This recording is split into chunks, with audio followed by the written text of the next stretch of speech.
Okay, the time is 6 p.m. It's Wednesday, March 18th, and we're gathered for our bi-monthly select board meeting. I may lose my voice halfway through this. If I do, we'll have to turn it over to somebody else. I'd like to open the meeting with a roll call. Select persons present, Jeff Peters and Mike Gould. Employees present, Michelle Nichols, Kelsey Ring, and absent are Brian Mullis and Matt Blockler. Matt is attending a school for the fire EMS.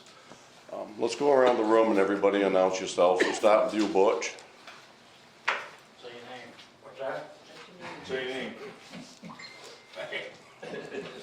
Jamie Dorr. Josh Tracy. Josh Short.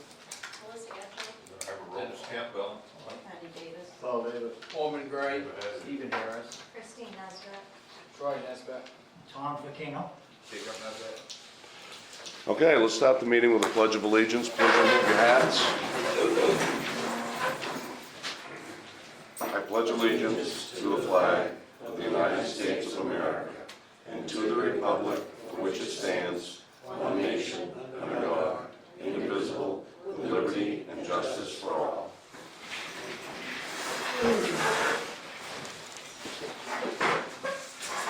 Okay, we'll start our meeting with an open session. Has anybody brought any complaints or praise or anything else for open session tonight?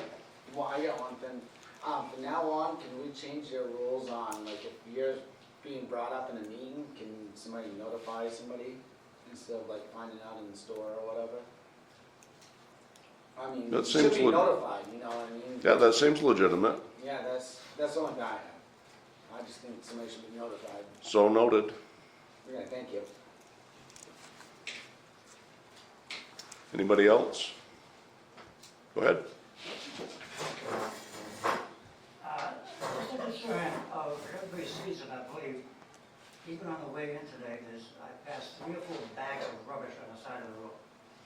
And I don't know what we can do about that, other than if these trash companies that pick up this rubbish, on their way going by, if I see them, they see them, throw it in the back of the truck, take it up. I've done it myself. Mhm. Birds get in there and raise holy hell with it and stays there forever. And I also know if that gets out to the public, they'll just throw the rubbish out from the side of the road, you know. Mhm. A trash truck will pick it up. So, it is a concern, I just don't know what the answer is, other than the goodwill of these trash trucks that pick them up. And I don't believe that the big ones, they throw them in the back and they compact them, but Mhm. the independent ones that stuff just blows out the back of the truck. I can tell you just last week and this morning, so last week I saw, like, because we use trash busters, like, I don't know what they are now, they've changed their name. So, in the back of the truck, I did see one fall and had to go get it, and then there was another one that fell out right before the snowstorm, and I just picked it up this morning, and it was right in front of, my lot, so. So But you're yeah, not I've been seeing compacting it it too. before you leave is what they're doing. I've seen them drive it, and there's like bags and, Well, the closer you get to the landfill or to the dump, the more and more bags start showing up. yeah, well, this Yeah. was just on social media, but I've seen it. I meant to call them and just kind of tell them that same concern. We just place a call to them and just ask them to be more aware of it.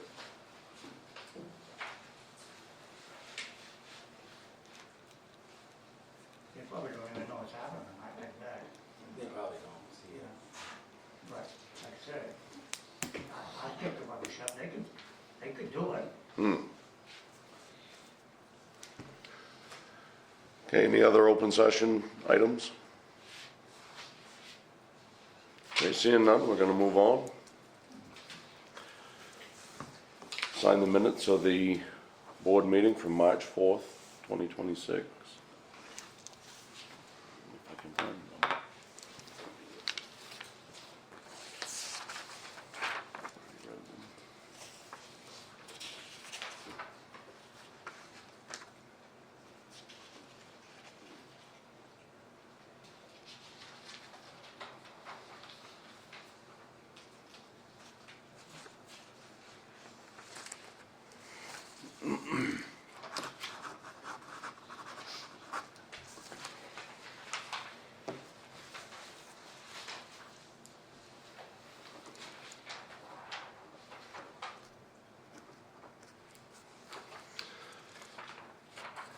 Okay, item 4, review treasurer's warrants, payroll 19 and 20.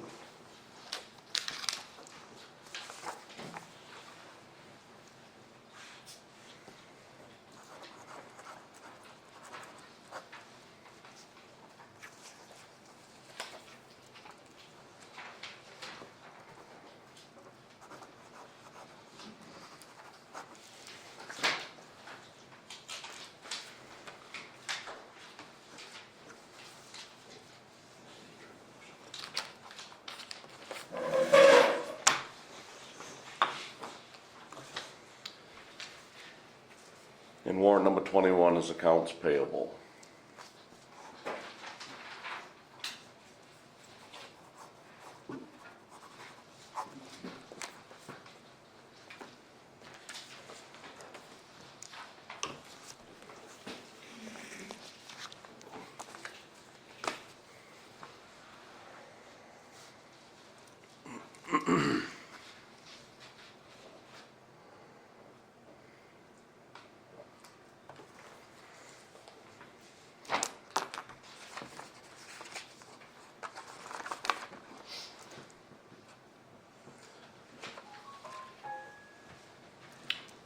And finally, the signing of the bank statements.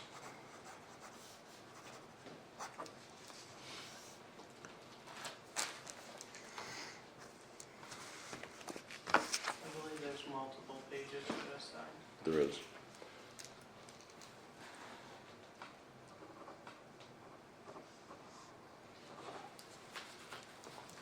I go back through my, this is just the second page. Before it's on.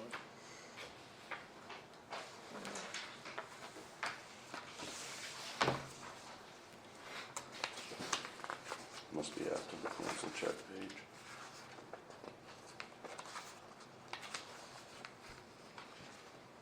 Oh. I'm following.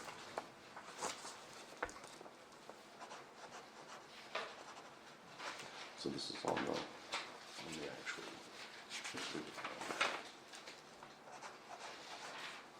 So put tabs in there. I missed that, but I remember them today though.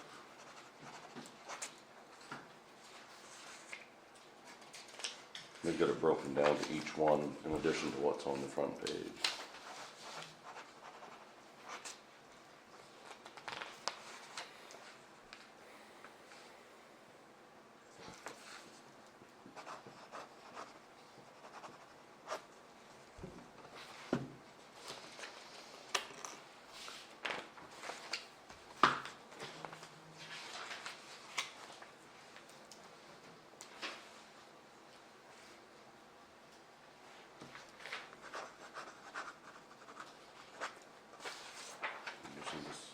You see this change right here?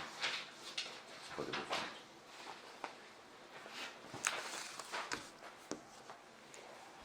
From where it was.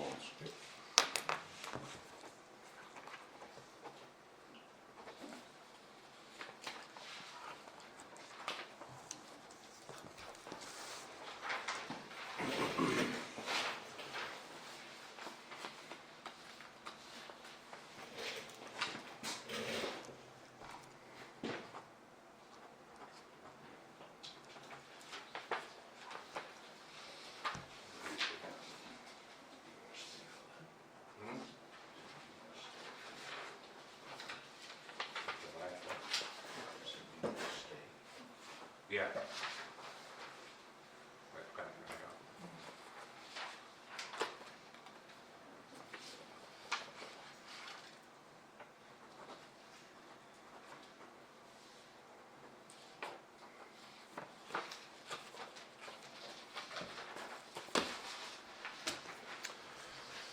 Okay, moving on, old business. First is grading the roads. So we had one bid for grading the roads, which was outside of our budget parameters. From here, we need to decide what we're gonna do. We had we put it out to bid. We had one bid. It was outside the budget. So we've completed the bidding process. Now we need to figure out where to go and what to do. Before this meeting, we had a road committee meeting to make that decision. And it looks like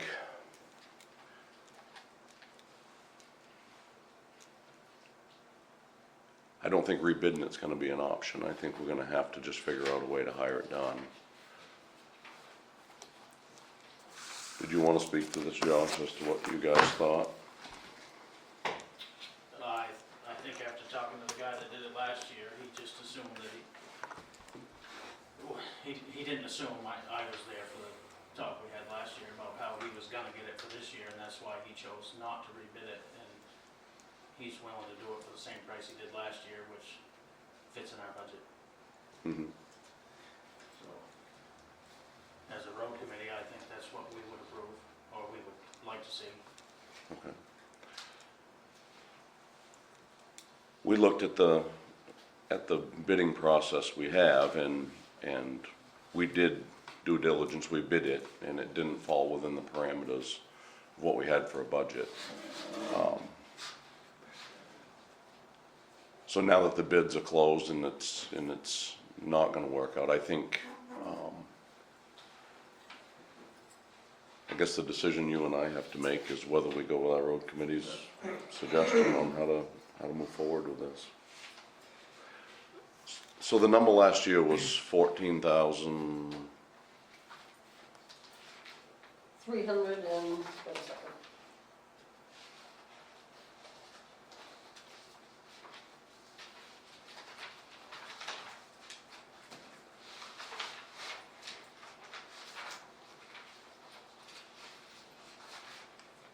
$14,125. was last year's bid. Yep. So, Can I ask, how many miles of dirt roads are there in Sangerville? Is that a figure that's available, or? Yeah, I think it's around 16. it is a bit, Josh should have it right there. No, I'm gonna have to count it. I think it's roughly around 16, I think, isn't it?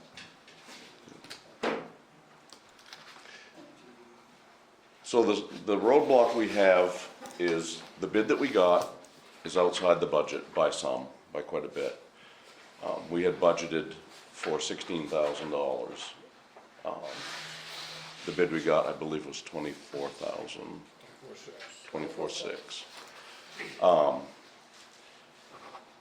The other side of that, we have a competitive bidding package as a town, so as a select board, anything over $10,000 has to go out to bid.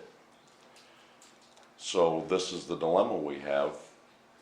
We can't make the move to hire last year's guy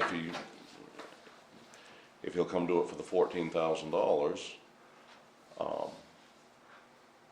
And we don't have the budget to hire the bid that we got. So I think it leaves us with the only decision to make is to hire the guy we had last year to do $10,000 worth of work. Appears to me to be our only option. That's not right.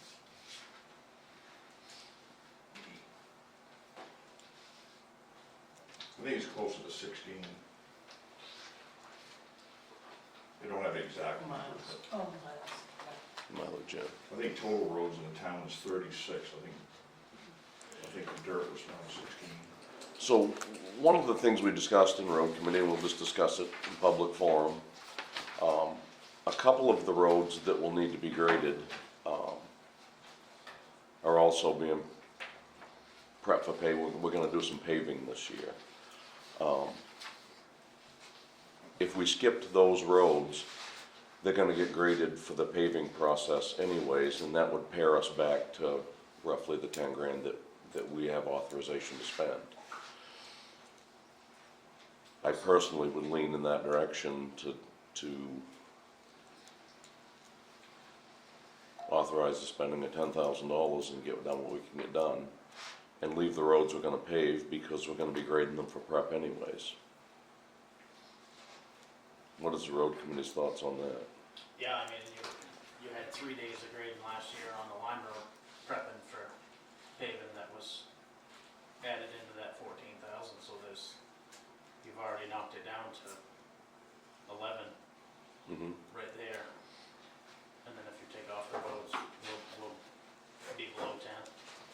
Right.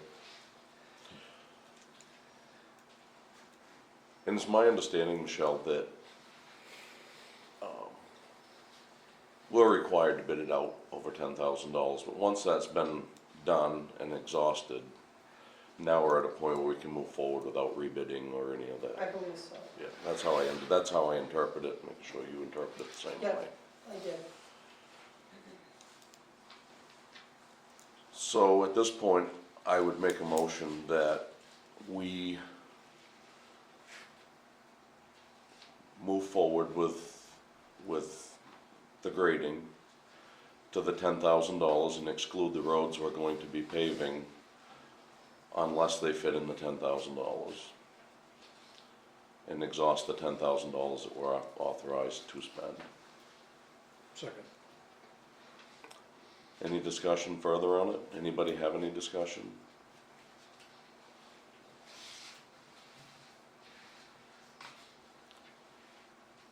I think you were the one that gave us the bid for the 24,006. Your thoughts? Well, yeah, we can't come down to that price, that's uncomfortable for us. Right. Especially with a big road grader, right? Yeah. So, if we were able to come in with smaller equipment, but you guys really insist on the big road grader, so Yeah.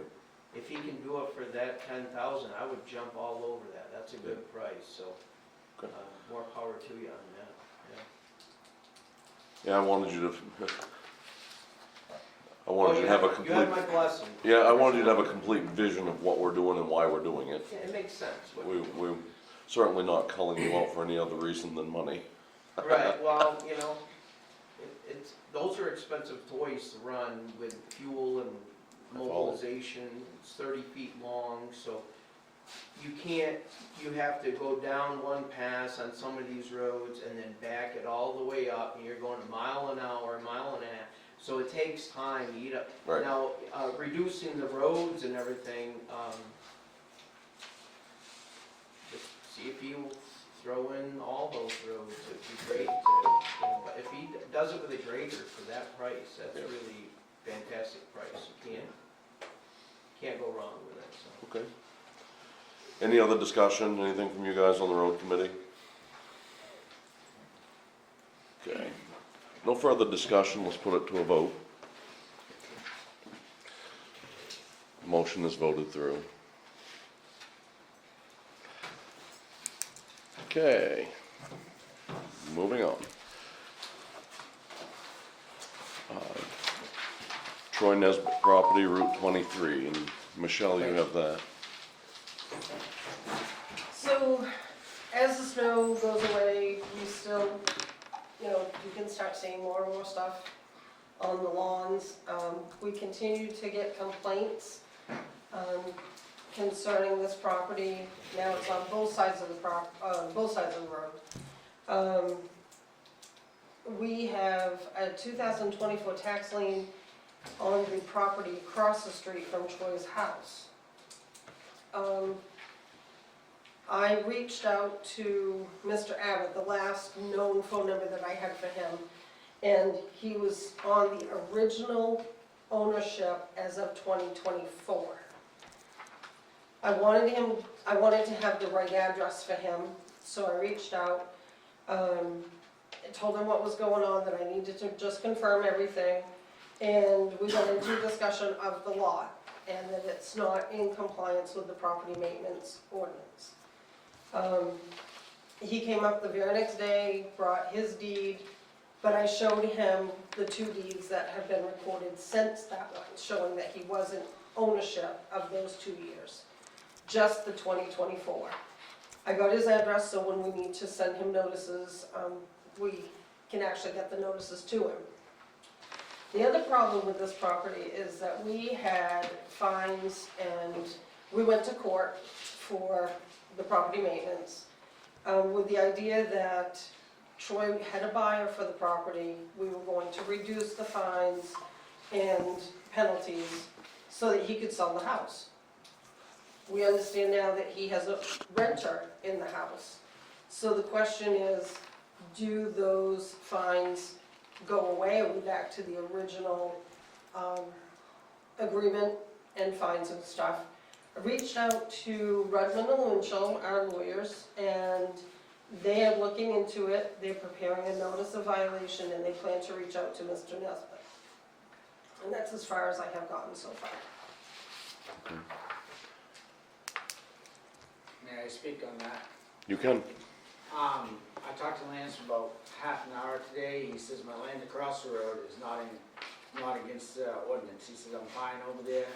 He says the land that my house sits on is bad, and I've talked to the renters, they're getting it cleaned up now, and I'm only renting it out for a certain amount of time to have them fix it up so I can actually sell it and be able to make some money on it versus losing my ass on it. You know, that's what I'm trying to do. You know, I'm not trying to hold on to it forever. I'm just getting it, and they're fixing the inside up really nice. They haven't done much outside, but inside they've done a lot for me. And they are gonna fix the outside up, but the guy went to jail for a few weeks, I guess, something, I don't know what happened, but he's in jail right now, so he's got a buddy that's living there, and he's trying to get picked up. And I'm gonna go over there with the backhoe and I'll clean it up. So, So you had a discussion with code enforcement today. and that side is against, you know, I'm violating the ordinance on that side. But the other side, I'm all good, so I don't know what she's getting at. I think she's just referring to complaints, that's all. Yeah, well, and my neighbor, if he has any more complaints about me or whatever, I'm putting a harassment order on him and he'll go to jail. So if he comes to you or anybody else, just let me know, please. And we'll take care of that problem. I've already been to the police, they served him today, I think, or something. So what does the time frame, Troy, look like for you selling that house? What is in your mind? What is, Within a year, I'd like to, I'd really like to. But, you know, they're fixing it up, and I gotta get the yard cleaned up, you know what I mean? So when I do sell it, I make some money, I don't wanna lose my ass on it, you know what I mean? If I sell it for $50,000, I owe 80 on it. right, When I can sell it for maybe $150,000, pay you guys off, maybe put a little money in my pocket, you know? That would make more sense to me over the long run, you know what I mean? so there's currently a judgment on the property maintenance ordinance, there's currently a judgment in place. And we as a group had some discussion about trying to help you through selling it and just making the whole thing go away. Currently, that judgment stands, that fine that was ordered by the judge is currently standing. Right. And we were kinda under the impression that you were just gonna move forward and sell it, and we were gonna try to help you through that process. Well, with that $80,000 judgment, it's kinda hard to sell a house, you know what I mean? I can't sell it until that judgment is taken off. Right, and we felt like if the sale of the property was gonna happen, that we wanted to try to help you with it, and then shortly after that, we start getting complaints about property maintenance violations The problem again. is, it's the guy right next door that's complaining, because he wants to try to run me out of town, is what he's trying to do, is run me out of town. He used to talk bad about me to everybody, in every part store, he's said so much bad about me, 90% of it's not even true. You know what I mean? So, and he's probably gonna get a lawsuit against him too, on top of that, you know, for slander, because he really is slandering me. So you need to understand that as a group, we're elected to represent the best interest of the people in the town of Sangerville. That's what this is all about. And And I do wanna pay I think it was $10,000 or $16,000 for the lawyer fees. right, And stuff, as soon as I could sell it, if I can Yeah. get it left alone long enough from the neighbor, and maybe get the yard cleaned up and everything, I should be able to, you know, sell it for a fairly decent amount. mhm. You know, and that's what I wanna do, but I can't do it with, you know what I mean? I mean, every time I turn around, the guy's calling the cops on me, and I friggin' have the cops there, you know what I mean? And I would commend you, I mean, from where it was when you cleaned it up before this other guy moved in, the property looked respectable. And it is disappointing to see it the way it is now. Yeah, he was working on it when he went to jail. And then Yeah. I haven't been able to get over there because I didn't know what he wanted to do with his stuff, because it's like, you know, I'm renting it to him, so. But if he doesn't have it cleaned up, then I'll take care of it, trust me. I got a backhoe, it'll be gone. So where do we go Put it from- up and put it in a dump truck and I'll haul it to the dump. Where do we go from here, Michelle? What, We're just waiting for direction from the lawyer's office at this stage. so basically, for everybody here and for you, Troy, and for us, this is just informational. This is so that you understand where we're at. Yeah. As far as that judgment that the judge put against your property, that is currently standing. And we haven't pushed our end of things to make that happen. In other words, we haven't gone after the lien on the house. It's not We in were, foreclosure either, so you Right. gotta know, when you say square away, it's not in foreclosure, nothing, I'm up to date on the payments, so.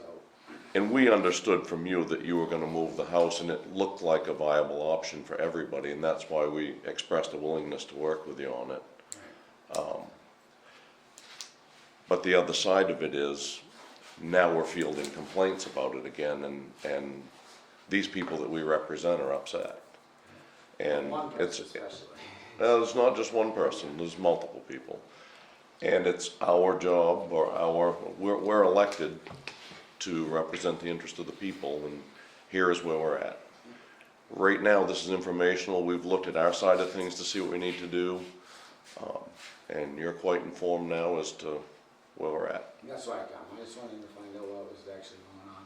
Yep. taking place. And once we hear back from the attorney, then one of us will contact you. That'd be awesome if you guys could. Can you give me your phone number? 279-8059. 279? 8059.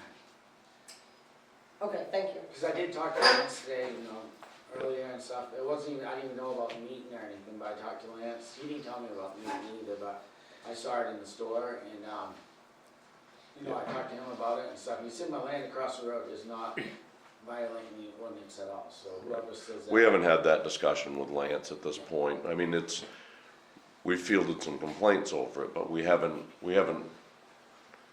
dug forward enough to know if it's a problem or So I not. got a camper, a fifth wheel camper that we're gonna use camping this summer. I can't get it out back and I can't get it down to Dexter to my other home. And that doesn't violate the ordinance anyways. And I got a 580 case backhoe that I'm having parts built for down to Matt's shop that I can't move right now, so I can't move that out of there till middle of next week. They'll have the parts built for me. It was running before then, but I broke a shaft off and he's rebuilding that for me. So it was kind of like, you know what I mean? I only have one Toyota sitting down there that's, I've been pulling parts off of my Toyota that I run. And then we got his Ranger that's sitting down there that runs and drives, and it's all good. He just needs to fix the frame. The blue truck, I put parts in, I found out the transmission's bad, it's going to sale pretty soon here. Yeah, and so that was all inspected and registered, so Yeah, that so- one shouldn't have been doing that. That's- As long as Lance has been there, that's kind of between you and code enforcement to work out. We don't have anything to do with code enforcement, that's his job.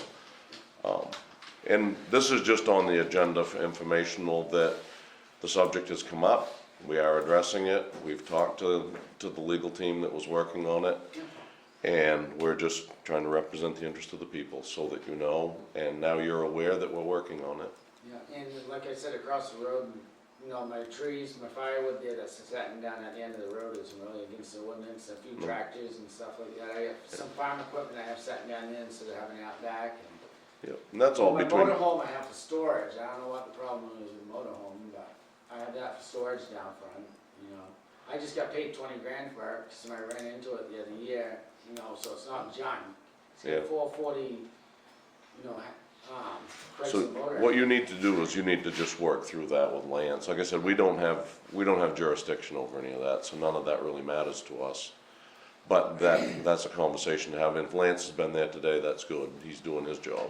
Yeah, no, he checked, Yep. he said I was all set over there, but the other side of the road, he said I need to get that cleaned up Okay. immediately, so he did say that. Yep, I'm sure we'll have a report on that tomorrow if he did it today, so.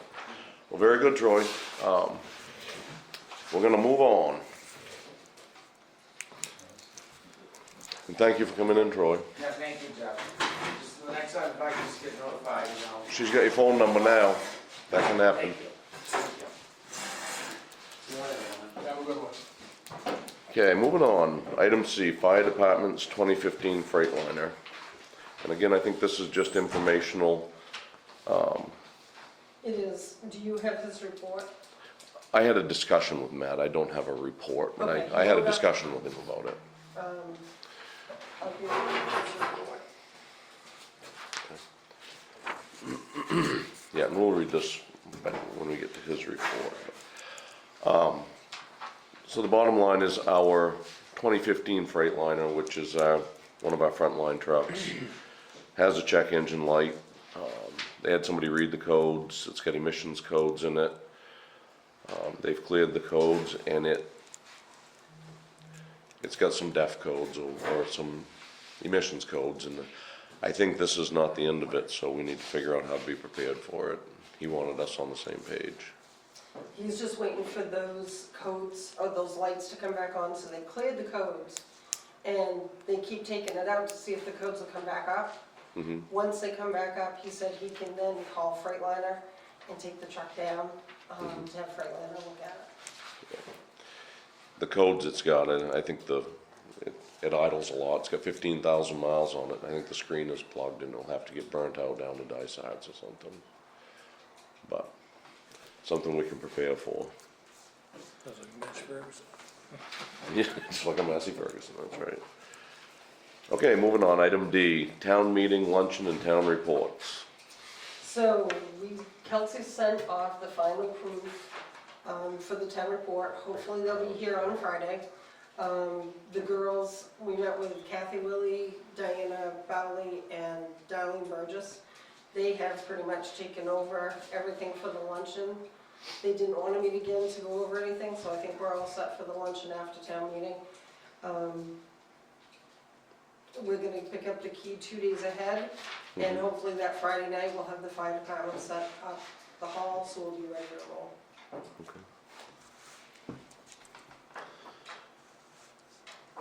Okay, moving on, Maine Historic Community Building Grant.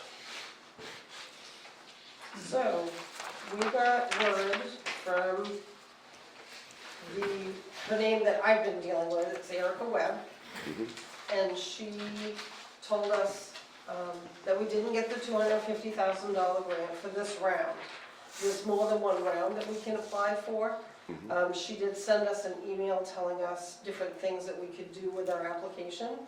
I've given both Dennis and Melissa copies of those emails so that we can try to be prepared for the next round, which will be late summer, early fall. So, one of the questions I had, and I don't know, is there the possibility of us having a professional grant writer look at this to increase our odds for the next round? I think if you could find one, I don't know even where you would find it, to tell you the truth. I don't think it would hurt for some of these grants, like the T-Mobile one for $50,000, we didn't get that one either. But that one has a deadline of March 31st for another round, and it looks like that one comes out every quarter. So as long as there's no limit on how many times we can apply, Right. then Brian's gonna try to work on that before he comes back, before March 31st. One of the things with the grant was $250,000, but in the budget sheet was $255 and some odd dollars. They didn't want to see overage. They wanted the grant price, which was $250,000. Then one part I didn't understand, because Brian worked with Steve Gavoni, and Steve had maps and so forth that he forwarded. But that was another spec thing, was they needed to see certain Right. pieces. I read that and I thought that was very complete in the way it was presented. And I was surprised to see that that was a suggestion to improve our Right. next exactly. round odds. Exactly. So I have not reached out to Steve to let him know that we have got an answer back from that grant. Like I said, I don't We know need if to you do could, that. if you could find a grant writer and have them look at it, maybe they could offer some suggestions, or maybe go after some. So Matt was using a grant writer, and I understand that she's in town of Dover. Elsina, yeah, Yes, and she was involved with the grants for the Dover build. yeah. and she's the town manager down there now. I wonder if she'd give us any input or help or direction. I'm not sure.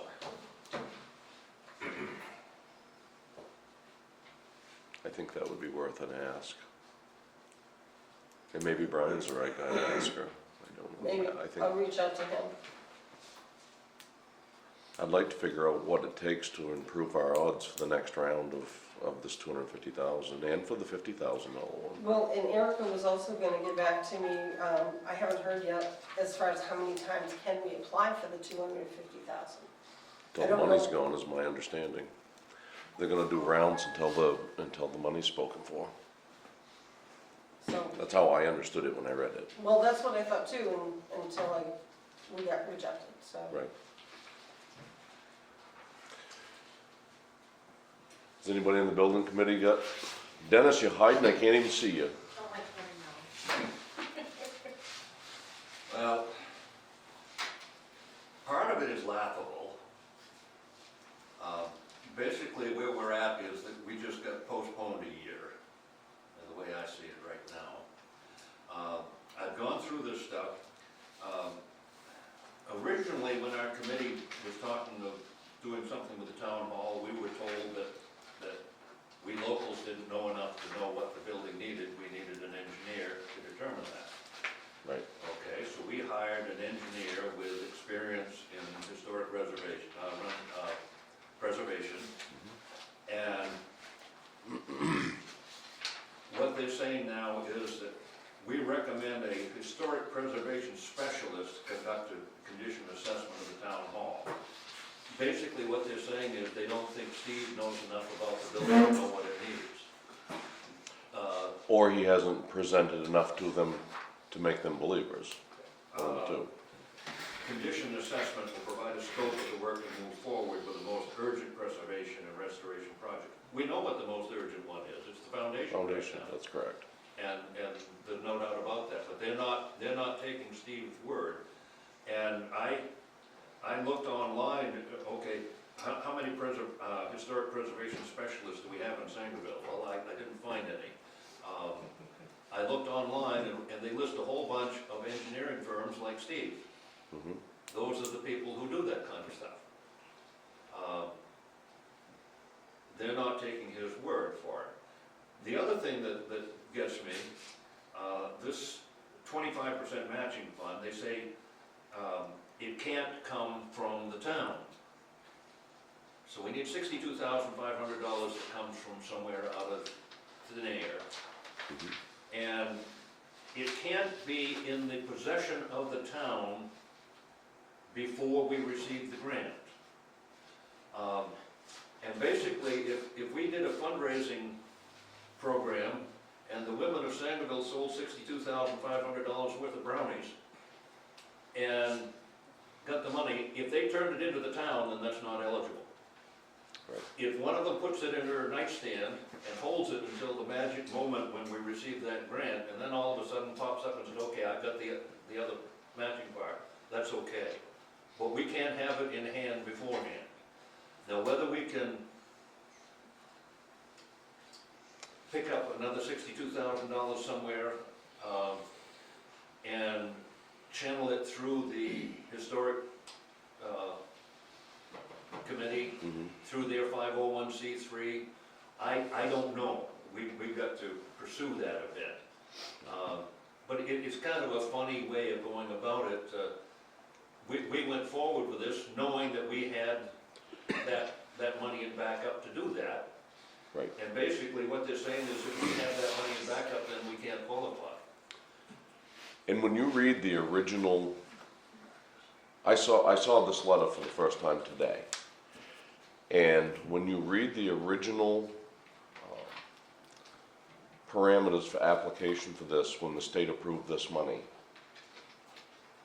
I didn't interpret that $65,000 as having to come from somewhere other than tax collected or town's money. Nor did I.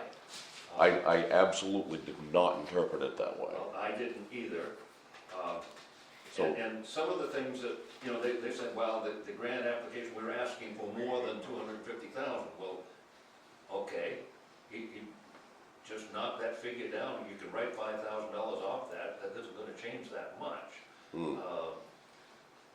And we're choking on the red tape is what it amounts to. The Correct. fact there was no communication, like, if they had Yeah. questions. You know, if they could have said, okay, in the application, they could have looked at that and said, well, okay, you need to change this before we submit it or something. They could have done that, but they didn't. They took all the stuff and then they hacksawed it. And we're on hold for another year. They used us. And I'm not 100% sure if we had the $62,500 come from another source, if we, whether we could raise that through the town or not, I don't know, whether it would come from other sources. But if we had that in hand, if we raised that money and said, okay, we've got this waiting, and then they still don't give us the $250, where does that leave us? Right. We need to have some commitment from them and say, okay, all right, if you clean this up and knock the $5,000 off your budget at the end, and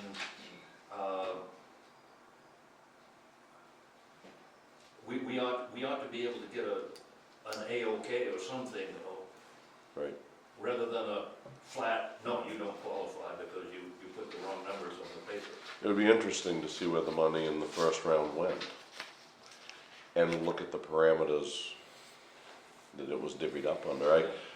Again, I'm grateful that we have this opportunity, and it's still there, it's still, we still have more polls to do on this, but I read that, and I clearly did not interpret that $65,000 as not being able to take it out of our town hall fund.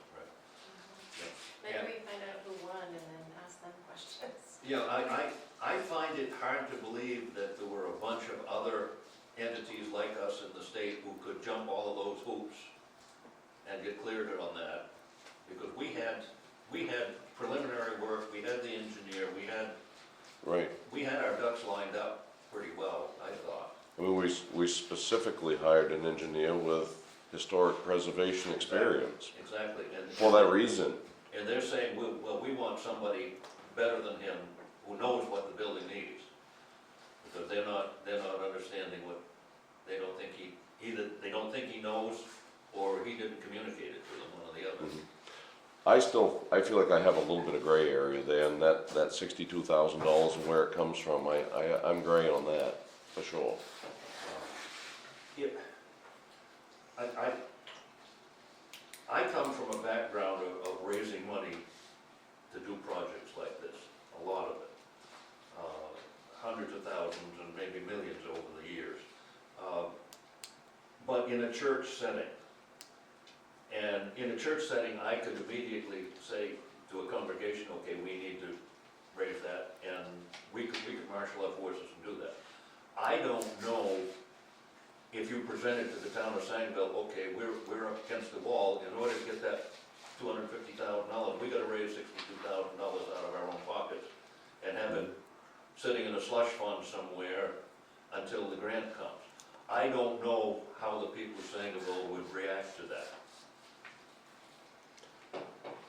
As long as it's clear and transparent that if we don't get it, it just applies to the building project, and they know that going in,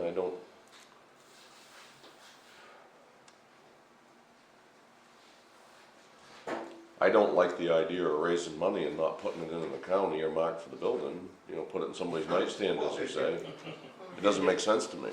Well, and she specifically says that, please note that the sequence of payment reimbursement in option is important because the government entity acquires the matching fund before it pays the invoice. These funds are now considered government funds and would be disqualified. Whether you got it beforehand or afterward, I think you want it in hand beforehand. That just makes sense to me.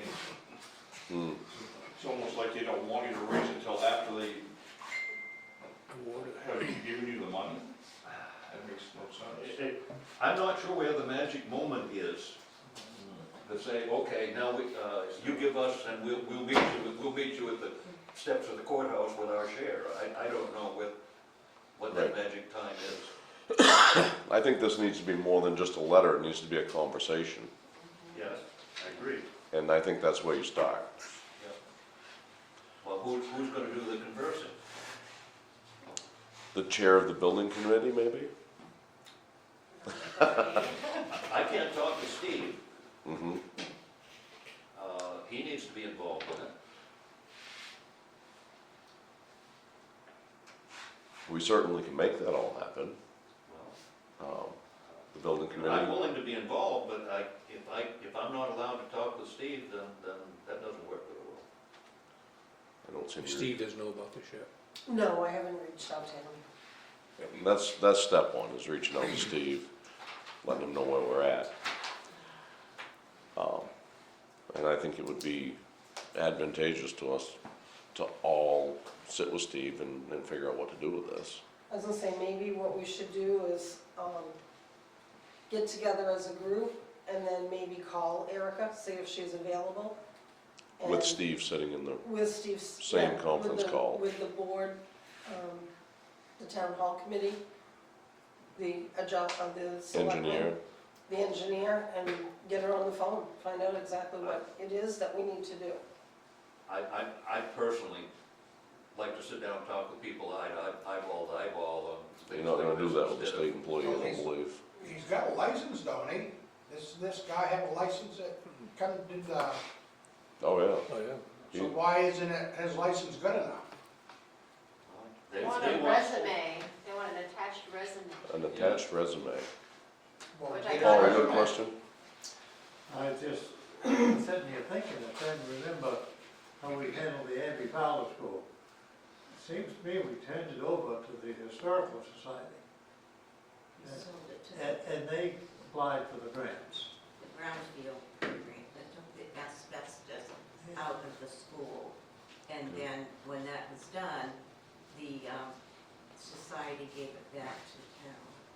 So it's kind of like, sold it to them for $1, and then they sold it back to us for $1. It's just kind of backdoor stuff. You're dealing with bureaucracy, and it's frustrating. And one of the fears of doing that is when you sign that building over to them, we've got $400,000 sitting in an account to go in that building, and if we don't possess the building, we have no business having money in an account for it. That's it. Yeah. No, I don't understand either why the town can't put up the money, put up the $62,000 for matching grants. That doesn't make any sense. Right, we've done our due diligence. I would be interested in We the haven't grants that won it. went out, if those towns and villages or whatever got their money from private sources. Hmm, That would be very interesting, and I'd be almost willing to bet that they didn't. right. I think this is bureaucratic guys, but I think it is. You know, And the thing, they use our building as their poster boy in their advertising. They know. if any building is qualified, they have, it's that one. But we're choking on the red tape, and we thought we had, between Brian and Steve, we thought we had that covered, and they're not accepting it. And we have plenty of money set aside, so 62 should be irrelevant. Like, we can 50% match if we needed to, you know, like. Right, Does anyone want to donate $200,000 so we can just do it, yeah. please? See, we can. He's donating So- to us enough. I'll write you the check, but it'll bounce. So at this point, moving forward with this, first of all, we'll need to contact Steve, I'll do that tomorrow. get him a copy of the letter, email it, or whatever you, like you did with us. And then we need to schedule a meeting with our group and with Steve. And we need to contact this person that's handling this at the state level as a group. Okay.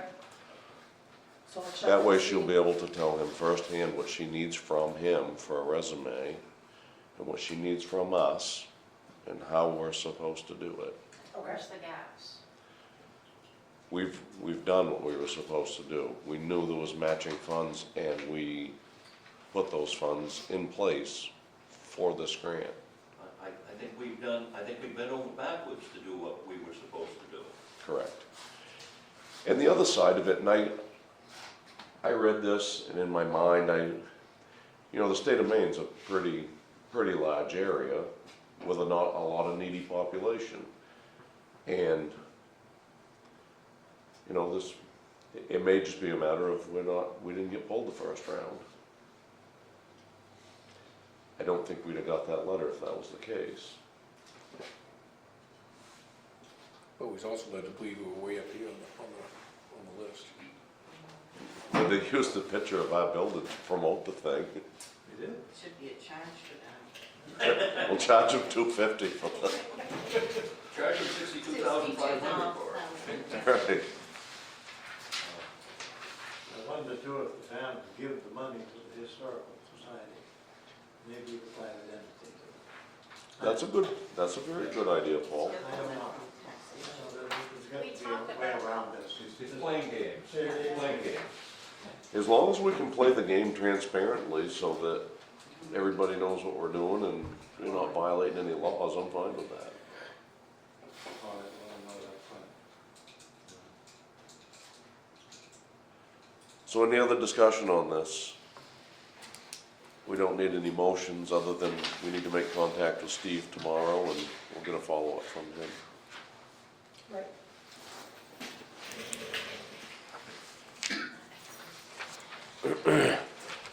Okay, next on our agenda, we've had multiple discussions. There's a tree at the end of the East Sangerville Road that's a problem. There's a couple of other trees on Dowdy Hill that if we address this tree, we ought to address a couple other ones as well.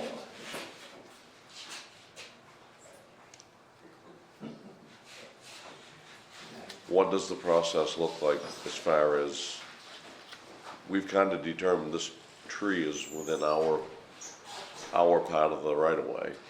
Right. I don't know about the other two trees on Dowdy They're on the Hill. state road. Okay. We'd have to have their blessing. Approval. So I know Butch has gone and spoke to the gentleman about the trees, but he has not contacted us at the office. Mhm. I'm assuming it would probably be Bobby Thurlow, who's at the Guilford. It is, yeah.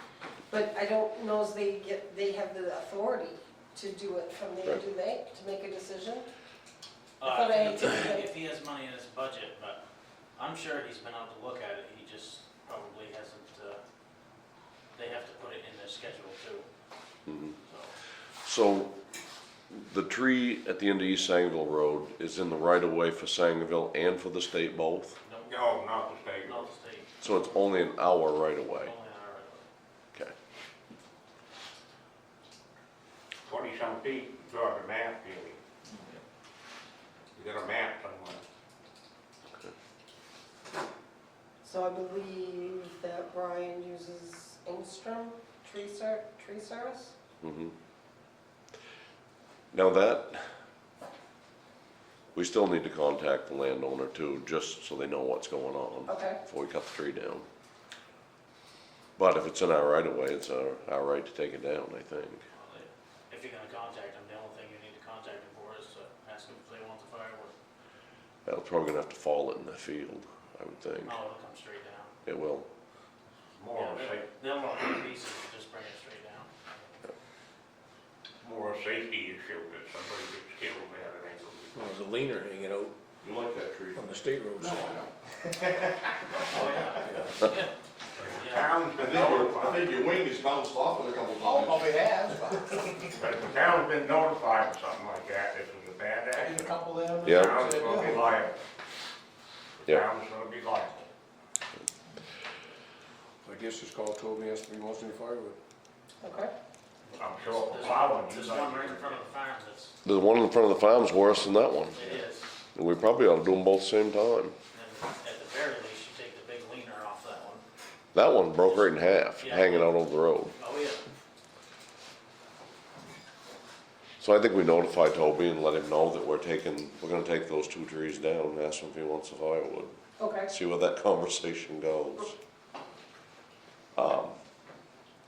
The one over by the farm is definitely a safety issue. That thing's coming down in the next year, one way or another. Just Okay. leaned right out over the road.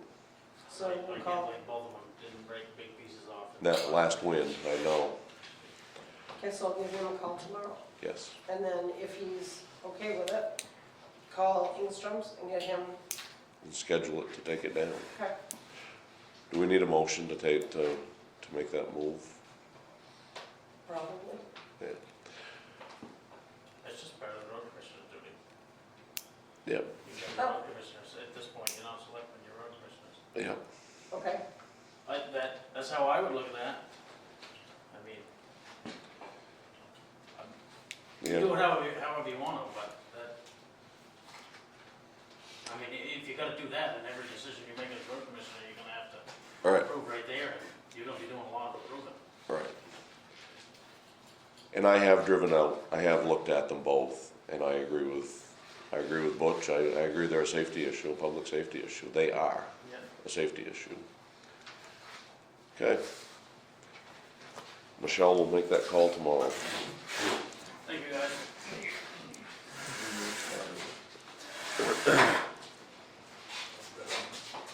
You didn't need it there, or you Okay. didn't need that, did you, there? Yeah, No, I don't need them.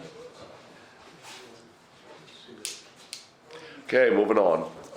New business, Josh York and the Duval Techs, Mel and Guilford. Hi. Duval Tech. I'll pronounce it wrong too, and I apologize to Davidson because I heard this yesterday in the commissioners' meeting, so I heard it again.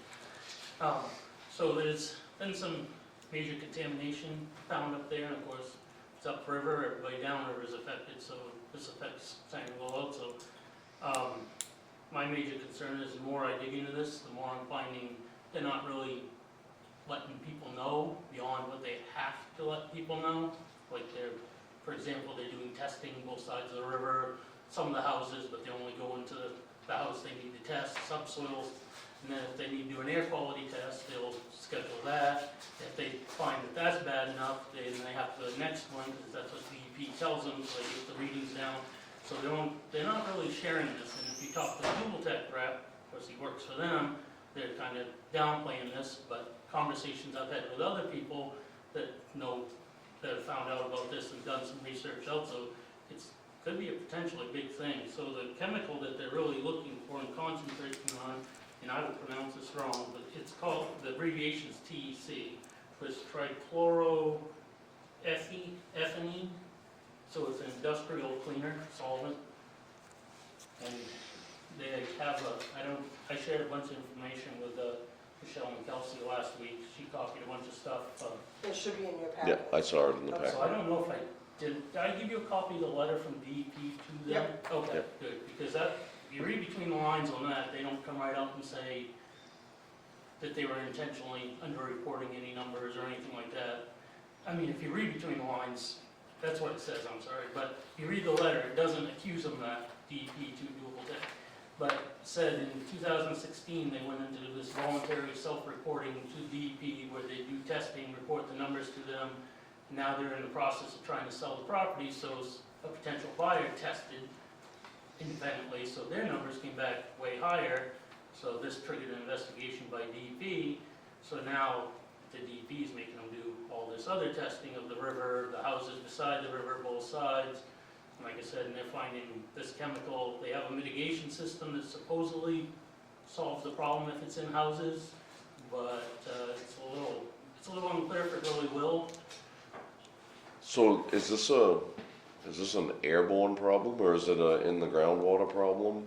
It's a chemical, from what I understand, and I don't have all the information, I was hoping to have more by now, but I haven't had some people get back to me and they only just scheduled air quality tests today. Because the only reason I know is I have a house there I'm trying to sell, and the sheriff's department's on the other end of the street, which I'm responsible for the building and grounds there. They're telling me it's a chemical that went into the ground, goes in the bedrock, and the vapor will seep its way up through, and I guess that's the big problem. If the ground level's high enough, they have to do an air quality test. The air quality test fails, they install these air filtration systems in the basement, which pumps clean air in and the old air out.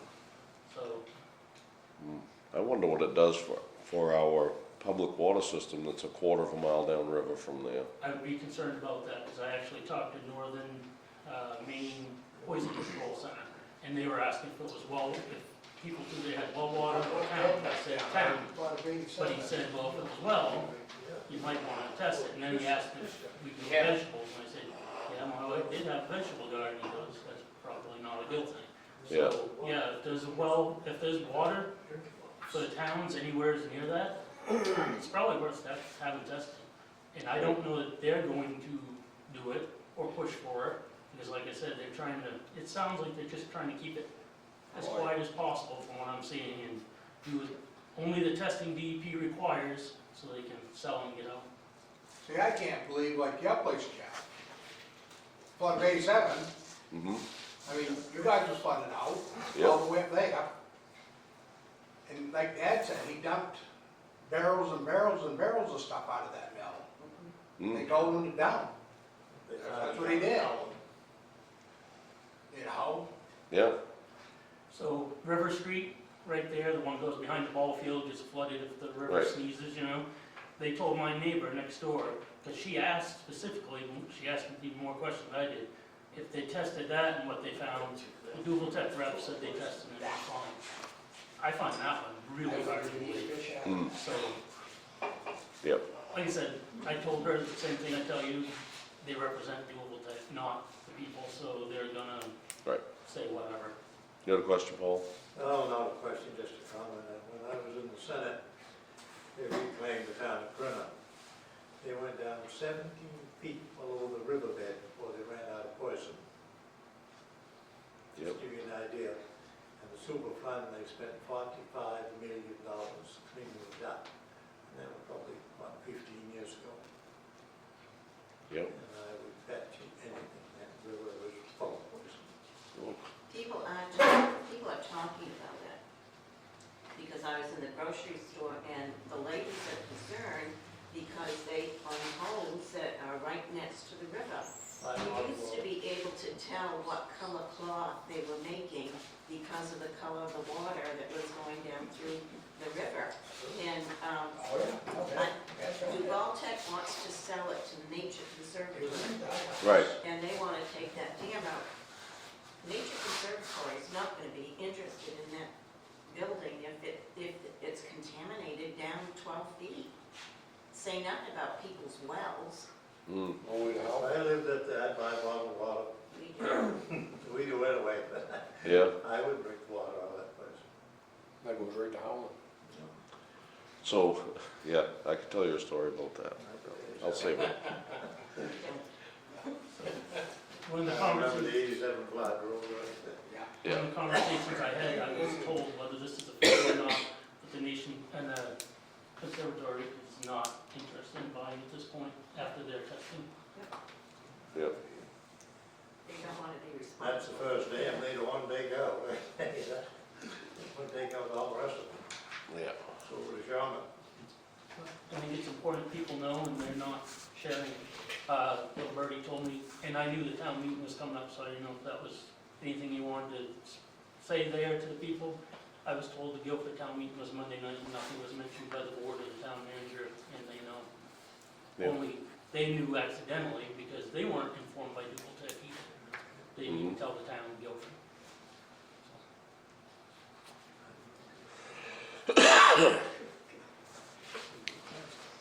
Well, thank you for bringing that.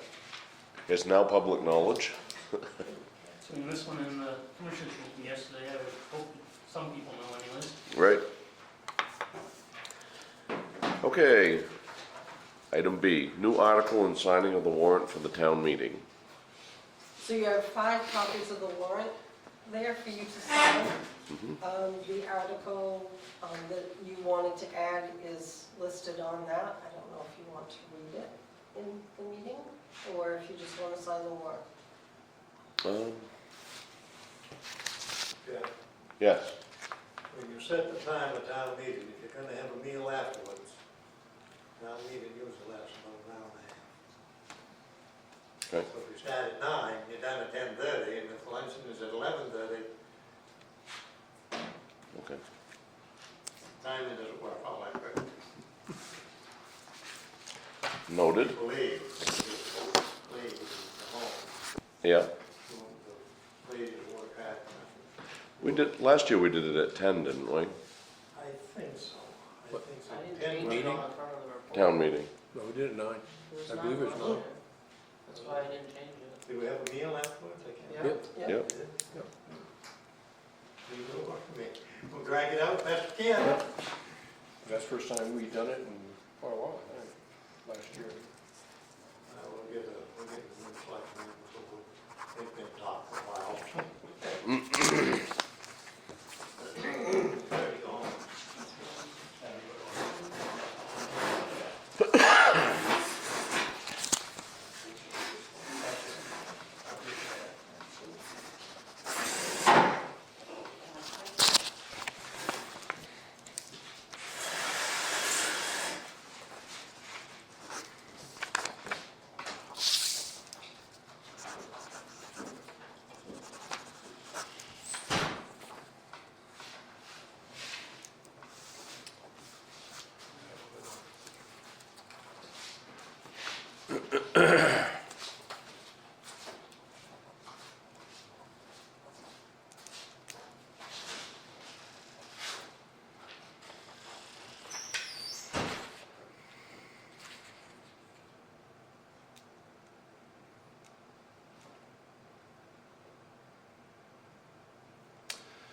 So while we're on this topic, we'll be adding an added article to the warrant concerning the South Sangerville Grange Gate situation. There's been some more development on that, and we're gonna have another article to bring with us to present to the people to make the decisions. This is wrong. This is wrong. Kelsey printed the one that actually came out of the town report, rather than the one that we were working with that wasn't in the town report. So these have to be, what we'll do is we'll print print the warrant tomorrow morning, and if you gentlemen would stop at the office, then I'll get them posted. Okay.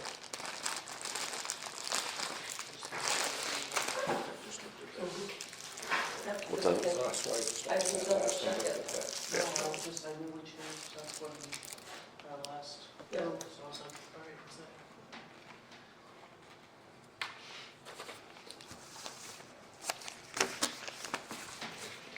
Okay, so we're all set on that one? Yes, so we'll see you in the morning, we'll have the right warrant, and then we'll get them posted.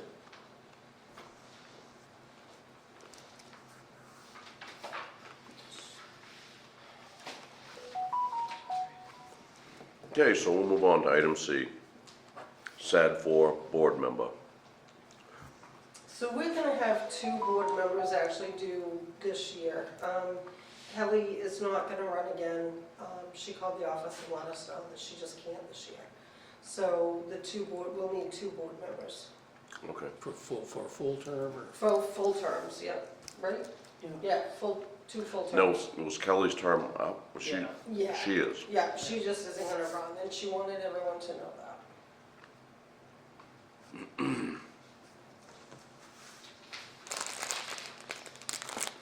Who's the other one that's up? It was all It was also-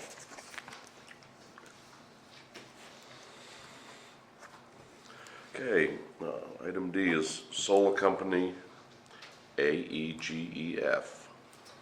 So the road, McFeeters Road is posted. So this gentleman needs to go up to the solar fields driveway. Which is, like 2 truck lanes. I was at 2 truck lengths, yeah. Very short, so he Is did that send me or He this. was talking about parking on Pleasant Ave and using a skid steer to bring stuff up, which That'll you're be on more- that corner, that sounds a lot. That'll do more damage than putting the truck in there. And it will be in April. that he needs to move some equipment up there. I told him that I didn't see a problem, but I'd bring it to the board for approval. And we do have the authority to override the poster. We do. We do. So I'll write him a note that he has permission to go up to the solar field driveway. So I'll make a motion that we allow one-time access if the roads are still posted. Second. Discussion? Vote? Okay, so he's on- Wasn't there a form somewhere that the town had, that they put all the information on it? There might be, Yeah, I think that's, maybe it's on Brian's computer. but there should be a form they have to fill out, because it's the day, the truck, who's driving it, et cetera, et cetera. Okay, Then so it's- I don't know how many loads he's gonna take either. He just said the week of April 7th to the 13th. Are these panels? He, What's that? Is it panels he's bringing, or? I'm not sure. he didn't say what it was, he just said that the estimate for the stuff to show up is between those days. Mhm. He wasn't sure when everything would be yet. When it gets closer, he gave us a call too. I'll look for that form. Okay, moving on. Town manager report. We've covered quite a bit. I had a gentleman, Alvin Gray, came into the office with his wife. He is not on our war memorial. He was in a conflict in Panama, and he served from 1980 to 1986, and he wanted to know how to get his name on the war memorial. And I don't have any idea. Very I don't. good. I don't. Tell him to go down and put it on himself. Bring a hammer and chisel, Alvin. Yeah, go down and do it yourself, Alvin. So I wasn't sure if you knew, if. Nope, I wasn't aware of any of it. Okay, so I'll do some research on that. Next week, we're gonna have the auditors in the office. Kelsey has sent a bunch of information down for me, which has been a huge help through this whole process. Obviously, the office is gonna be closed on Wednesday, but I'll be there because they'll be inside. Doug Ray from the Maine Department of Economic and Community Development reached out this week. We're waiting for the finalized documents to be done so the money will be available. Once it becomes available, I will get a workbook and to be able to draw down the funds for Two Nights Brewing. And they have actually been able to start purchasing some of the equipment. So we're at the final stages of that project. Brian is aware of the T-Mobile grant, and he should be getting the grant application ready for the deadline of March 31st.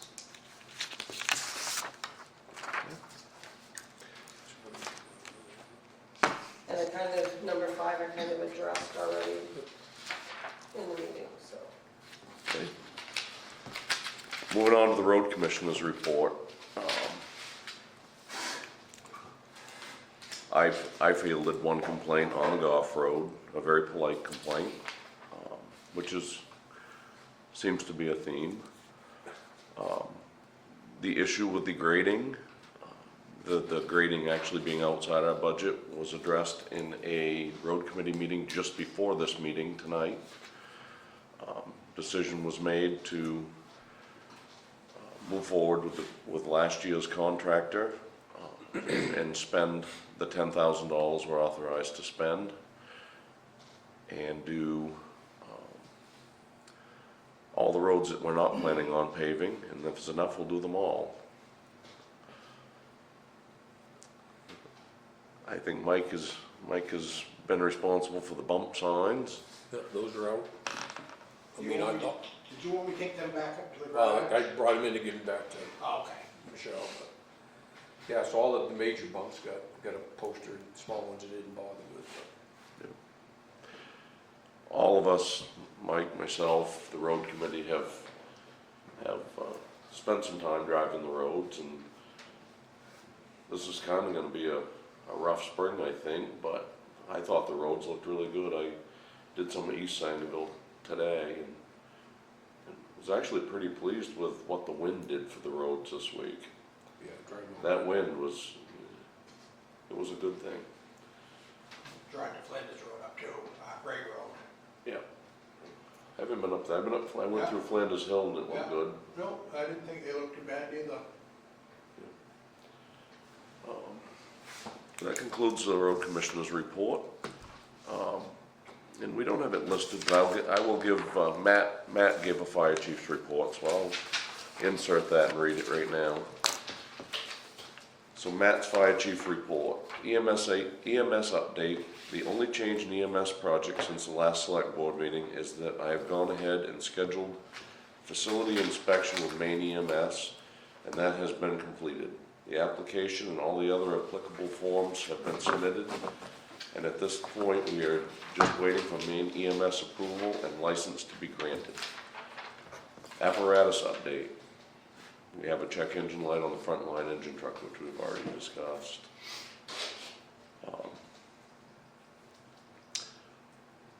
What was found was pointing toward an issue with the emission system. When the time is appropriate to do so, I'll schedule an appointment with the truck to go to Freightliner in Maine and have the needed repairs done. Matt Blocklow, chief. I don't know if you saw on Channel 2 that he was interviewed concerning this EMS licensing. So I watched it, and it was abbreviated, and they cut everybody out. I saw it, Oh, but did they, you really? nobody from town, it was just a little blip that night at 11 o'clock. Oh, no kidding, no, he had, Travis was interviewed and Matt was interviewed, and they even showed some of the equipment that was on the truck, and they did a very good job. Yeah, that's good. Okay, moving on, executive session, there is none. Motion adjourned. I second that motion. We're adjourned. The time is 7:17.